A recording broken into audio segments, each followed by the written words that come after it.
మానస సరోవర్ యాత్ర ప్లాన్ చేస్తున్నారా? నమ్మకంగా సేఫ్ గా మీ కలల మానస సరోవర్ యాత్రని ట్రావెల్ టర్న్స్ తో నిజం చేసుకోండి. మరిన్ని వివరాలకు ఈ నెంబర్కు కాల్ చేయండి. నమస్తే రమగారు. నమస్తే జయ. రమగారు, మనకి భీష్మ ఏకాదశి ఉంది. సో భీష్మ ఏకాదశి అనగానే భీష్ముడు చేసిన ప్రామిస్ ఒకటి, ఆయన అంపశయ్య మీద ఉండటం, ఇవన్నీ మనం ప్రధానంగా చెప్పుకుంటూ ఉంటాం. మహాభారతంలో ఎన్నో క్యారెక్టర్స్ ఉన్నాయి కదండి, కానీ ఈయన గురించి మనం ప్రత్యేకంగా మాట్లాడుకుంటాం, ఈయన గొప్పతనాన్ని కదా. ఇంకొకసారి మనం స్మరించుకుందాం. మాఘశుద్ధ ఏకాదశిని భీష్మ ఏకాదశి అంటారు. సంవత్సరం అంతా మనకి ఏకాదశులు కనపడతాయి. తెలుగు మాసాలలో ప్రతి మాసంలోనూ 2 ఏకాదశులు వస్తాయి. కొన్ని ప్రఖ్యాతమైనవి, ప్రత్యేకమైనవి ఉండగా కూడా ఈ మొత్తం 24 ఏకాదశులు మనకి ఉపవాస దినాలుగా చెప్పబడ్డాయి. ఏకాదశి విష్ణువు యొక్క ఆయన అంశస్వరూపంగా చెప్పబడుతుంది. ఆయనలోంచి బయటకు వచ్చిన ఒక శక్తిగా. అందుకని వారి ప్రీత్యర్థం, విష్ణు ప్రీతి కొరకు ఏకాదశి నాడు ఉపవాసం చేయాలని, బియ్యం వాడకూడదని, ధాన్యం తినకూడదు, మన విధానం అది. మొత్తం ఈ రోజంతా ఉపవసించి రాత్రికి నిద్రపోకుండా ఉండి మర్నాడు ద్వాదశి పారణ చేస్తే ఏకాదశి వ్రత ఫలితం లభిస్తుందని మనకి ప్రత్యేకంగా చెప్పబడుతుంది.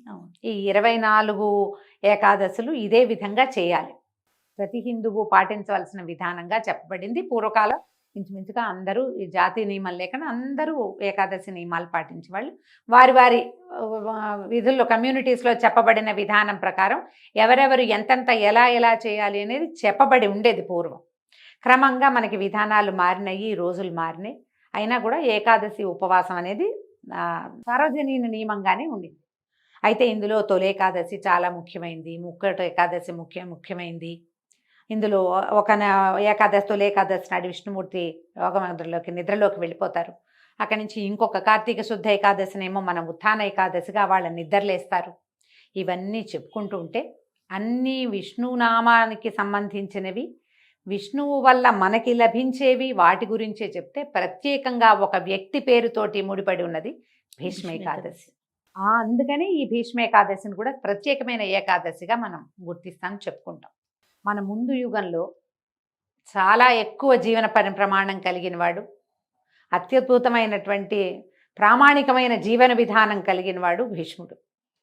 ఆయనకి సహజంగా దేవవ్రతుడు అనే పేరున్నప్పటికీ ఆయన చేసిన మహాప్రతిజ్ఞ కారణంగా ఆయనకి ఆ భీష్ముడు అనే పేరు వచ్చింది. భీషణమైన ప్రతిజ్ఞ, మానవ మాత్రుడు నిలవలేని, చేయలేని అతి గట్టి ప్రతిజ్ఞ.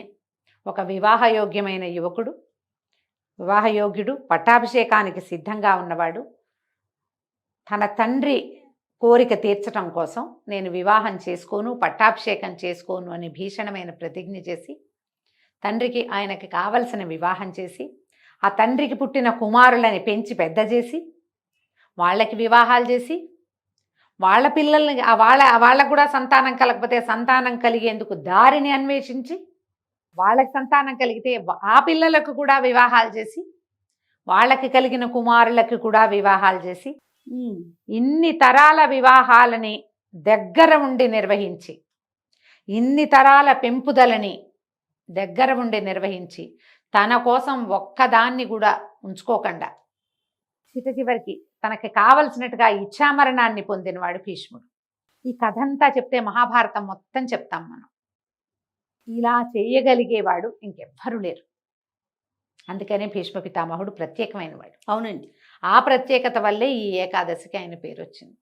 ఇచ్ఛామరణాన్ని పొంది ఉన్నాడు ఆయన. ఎప్పుడు కావాలంటే అప్పుడు మరణించవచ్చు.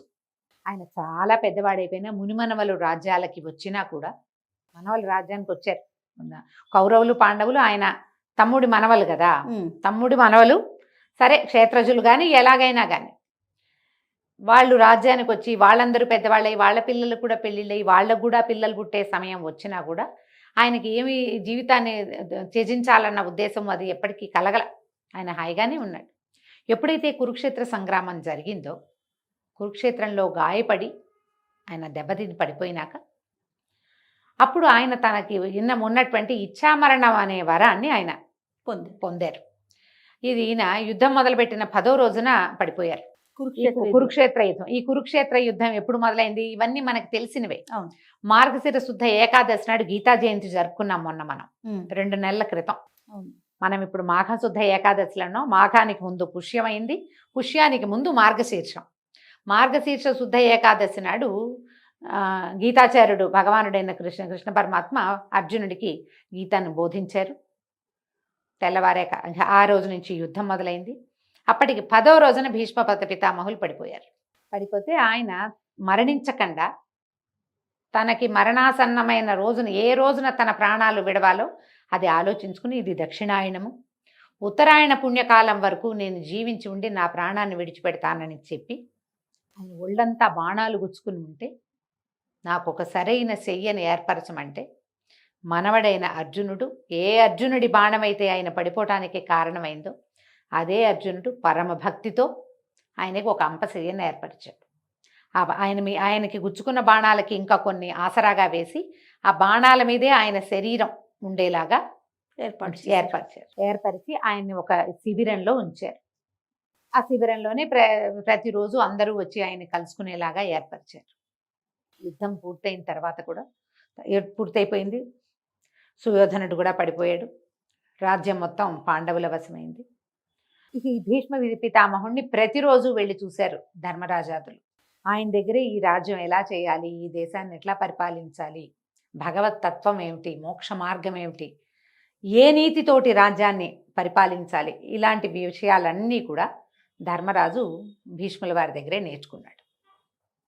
ఈ వెళ్ళిపోయే రోజున ఆయన విష్ణు సహస్రనామాన్ని అందించారు. అవును, శ్రీకృష్ణుడి అనుగ్రహంతో ధర్మరాజుకి బోధించారు విష్ణు సహస్రనామం. మహాభారతం ఎంత ఉద్గ్రంథము, అత్యద్భుతమైనది, చాలా పెద్దది. దాంట్లోనే మనకి భగవద్గీత అందింది, దాంట్లోంచే మనకి విష్ణు సహస్రనామం కూడా అందింది.